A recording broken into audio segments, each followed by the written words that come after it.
안녕하세요. 복지생활정보마트입니다. 요즘 장을 보러 가면 깜짝 놀라시는 분들 많으시죠? 채소, 과일, 고기, 생필품까지 전부 가격이 오르다 보니 예전보다 장바구니에 담는 양은 줄었는데 계산대에서 찍히는 금액은 더 커지고 있습니다. 특히 4인 가족 기준으로 보면 한 달 식비가 100만 원을 훌쩍 넘는 경우도 흔해졌습니다. 이럴 때일수록 조금만 신경 써도 지출을 크게 줄일 수 있는 생활 꿀팁이 필요합니다. 그래서 오늘은 식자재 가격 오를 때 대처하는 장바구니 절약 전략을 차근차근 알려드리겠습니다. 마트, 전통시장, 온라인몰까지 상황별로 활용할 수 있는 방법들을 아주 구체적으로 짚어드릴 테니 끝까지 함께 해주세요. 본격적으로 들어가기 전에 구독과 좋아요, 그리고 알림 설정까지 한번 눌러주시면 큰 힘이 됩니다. 첫 번째, 전통시장을 적극 활용하는 방법입니다. 많은 분들이 대형마트만 찾다가 전통시장을 잘 활용하지 못하는 경우가 많습니다. 하지만 전통시장은 신선한 농수산물을 마트보다 훨씬 저렴하게 살 수 있고 특히 늦은 시간에 가면 가격을 더 깎아주는 경우도 많습니다. 예를 들어 저녁 7시 이후에 장을 보러 가면 채소, 과일, 생선 같은 상품을 오늘 안에 팔아야 한다는 이유로 절반 가격에 살 수 있는 경우가 흔합니다. 마트에서는 거의 불가능한 가격이죠. 또 전통시장은 소량 구매가 가능하다는 장점이 있습니다. 마트에서는 무조건 한 봉지, 한 단으로 팔지만 시장에서는 3,000원어치만 주세요, 한 줌만 주세요. 이런 식으로 꼭 필요한 양만 살 수 있기 때문에 식재료를 버리지 않고 알뜰하게 쓸 수 있습니다.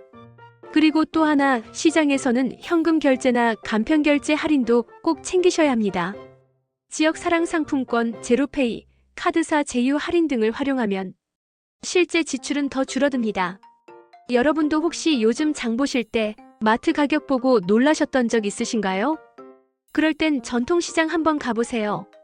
확실히 체감할 정도로 가격 차이를 느낄 수 있습니다. 두 번째, 냉장고 재고 관리와 남은 음식 재활용입니다. 장 볼 때 돈을 아끼는 것도 중요하지만 이미 집에 있는 재료를 끝까지 쓰는 게 더 큰 절약이 될 때가 많습니다. 실제로 통계 자료를 보면 가정에서 버려지는 음식물 쓰레기가 한 달 식비의 15% 이상을 차지한다고 합니다. 이걸 줄이는 것만으로도 한 달에 수만 원씩 절약할 수 있는 거죠. 먼저 냉장고에 있는 재료를 항상 정리해두는 습관이 필요합니다. 보통은 앞쪽에 있는 것만 쓰고 뒤에 있는 건 까맣게 잊어버리죠. 그래서 저 같은 경우는 주말마다 냉장고를 한번 열어보고 유통기한이 얼마 안 남은 재료는 이번 주에 무조건 쓸 것 리스트로 따로 적어둡니다. 그리고 남은 음식은 재활용 레시피로 변신시켜야 합니다. 예를 들어 남은 밥은 볶음밥이나 주먹밥으로, 시들해진 채소는 된장찌개, 김치찌개에 넣으면 전혀 티가 안 납니다. 또한 치킨 먹고 남은 뼈로는 국물을 내서 칼국수나 죽으로 활용할 수도 있죠. 혹시 여러분도 김치나 두부를 유통기한 지나서 버린 적 있으신가요? 그럴 때마다 아까웠던 기억 있으실 겁니다. 그런 손실을 막기 위해서라도 냉장고 안재료를 작은 가게 재고 관리하듯이 챙기는 게 필요합니다. 이렇게만 해도 한 달 장보기 비용에서 최소 23만 원은 줄일 수 있습니다. 이건 할인 쿠폰보다 효과가 확실한 절약법입니다. 세 번째, 계절별 제철 식품으로 장보기. 여러분, 식자재 가격이 비싸다고 해서 무조건 아낄 수만은 없죠. 그래도 똑똑하게 고르는 방법이 있는데요. 바로 제철 식품을 장바구니에 담는 겁니다.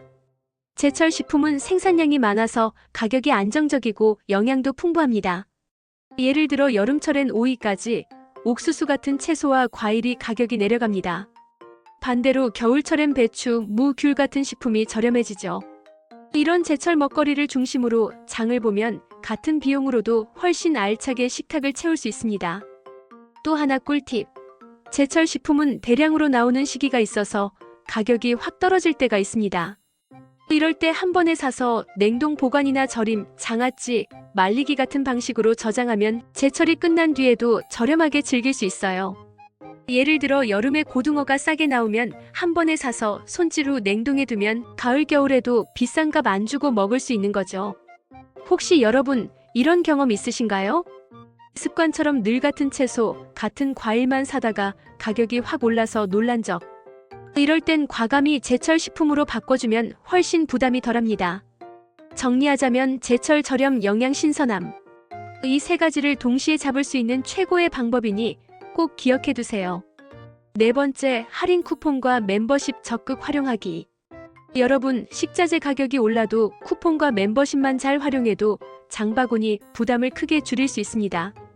요즘 대형마트, 온라인몰, 심지어 동네 슈퍼까지도 할인 쿠폰을 자주 뿌리죠. 그런데 의외로 많은 분들이 귀찮다고 그냥 지나치곤 합니다. 하지만 이 쿠폰을 잘 챙기면 5,000원, 만원은 금방 아낄 수 있어요. 예를 들어 마트 앱을 깔면 주간 할인 쿠폰이나 생필품 묶음 할인을 받을 수 있습니다. 특히 온라인몰은 장바구니 금액이 일정 금액 이상 되면 무료 배송 쿠폰이나 추가 할인 쿠폰이 적용돼서 단골처럼 꾸준히 사면 절약 효과가 큽니다. 또 카드사와 제휴된 멤버십을 쓰면 추가로 10% 이상 더 절약할 수도 있습니다. 예를 들어 어떤 마트 멤버십을 쓰면 적립금이 쌓이고 그 적립금을 다음 달 장보기에 현금처럼 쓰는 방식이에요. 꾸준히 모으면 한 달에 2만 원 이상 혜택을 보는 경우도 많습니다. 혹시 여러분 장볼 때 할인 전단지를 미리 확인해 보신 적 있으신가요? 요즘은 앱이나 카톡 채널로도 전단지가 다 공유되니까 미리 체크하고 필요한 날에 맞춰서 장을 보면 훨씬 저렴하게 살 수 있습니다. 예를 들어 같은 우유 한 팩이라도 평소엔 3,000원인데 할인 행사 때는 2,000원대로 떨어지니까 차이가 큽니다. 여러분 꼭 기억하세요. 쿠폰은 귀찮아서 안 쓰면 돈 버리는 거랑 똑같다. 조금만 챙겨도 장보기 비용이 확 줄어듭니다. 다섯 번째, 가계부 기록과 공동구매 활용. 여러분 장보기를 하다 보면 이번 달에 내가 식비로 얼마나 썼지? 하고 감이 잘 안 올 때가 많습니다. 이럴 땐 꼭 가계부 기록을 해보세요. 요즘은 앱으로도 쉽게 입력할 수 있어서 식비 지출을 한눈에 확인할 수 있습니다. 기록을 해보면 생각보다 외식에 돈을 많이 쓰고 있었네. 특정 식재료를 자주 사내하는 식으로 불필요한 소비를 잡아낼 수 있어요. 또 하나 효과적인 방법은 공동구매입니다. 동네 주민이나 지인과 함께 대량으로 식자재를 사면 가격이 훨씬 내려갑니다. 예를 들어 쌀이나 감자, 양파 같은 대량 구매가 가능한 품목은 공동구매로 사면 2030%까지 절약할 수 있죠. 요즘은 아파트 단톡방이나 지역 맘카페에서도 이런 공동구매 정보가 자주 올라오니 잘 활용하면 정말 큰 도움이 됩니다. 여기에 더해 마트뿐만 아니라 지역 로컬푸드 직매장이나 생협도 추천드려요. 중간 유통을 거치지 않으니 가격이 상대적으로 저렴하고 신선도도 뛰어납니다. 결국 중요한 건 내 소비 패턴을 정확히 파악하고 함께 사서 아끼는 것. 이 두 가지만 지켜도 장바구니 물가 부담이 훨씬 줄어들 겁니다. 여러분, 오늘은 식자재 가격이 오를 때 대처할 수 있는 다양한 방법들을 함께 알아봤습니다. 쿠폰 활용, 저렴한 구매처 찾기, 계절별 식품 소비, 대체 식재료 선택, 보관법 개선, 그리고 마지막으로 가계부 기록과 공동구매까지 일상에서 바로 실천할 수 있는 꿀팁들이었죠.